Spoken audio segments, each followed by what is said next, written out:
بسم اللہ الرحمن الرحیم۔ السلام علیکم۔ روزانہ اسلامی ویڈیو سننے کے لیے اس چینل کو سبسکرائب کر دیں۔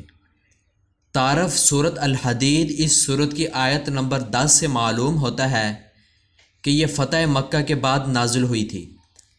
اس موقع پر چونکہ مسلمانوں کے خلاف کافروں کی دشمنی کی کارروائیاں بڑی حد تک دھیمی پڑی ہوئی تھی اور جزیرہ عرب پر مسلمانوں کا تسلسل بڑھ رہا تھا، اس لیے اس صورت میں مسلمانوں کو تلقین کی گئی ہے کہ وہ اپنے رب کو ان صفات سے آراستہ کرنے پر زیادہ توجہ دیں جو ان کے دین کو مطلوب ہیں، اور اللہ تعالیٰ سے اپنی کوتاہیوں پر مغفرت مانگیں۔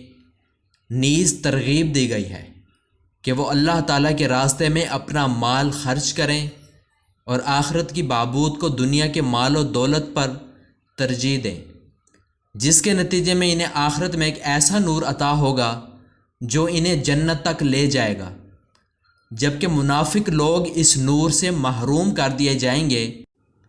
سورت کے آخر میں عیسائیوں کو یاد دلایا گیا ہے کہ جو رہبانیت ترک دنیا انہوں نے اختیار کی تھی وہ اللہ تعالیٰ کے حکم سے مطابقت نہیں رکھتی تھی۔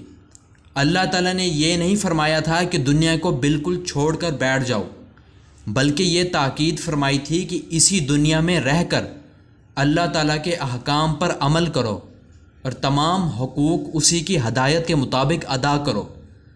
نیز عیسائیوں کو ہدایت دی گئی ہے کہ اگر وہ اللہ تعالیٰ کی رضا چاہتے ہیں تو اس کے لیے حضور اکرم صلی اللہ علیہ وسلم پر ایمان لانا ضروری ہے۔ اس سورت کی آیت نمبر 25 میں لوہے کا ذکر آیا ہے۔ لوہے کو عربی میں حدید کہتے ہیں، اس لیے سورت کا نام سورۃ الحدید ہے۔ مزید اس طرح کی اسلامی ویڈیو سننے کے لیے اس چینل کو سبسکرائب کر دیں۔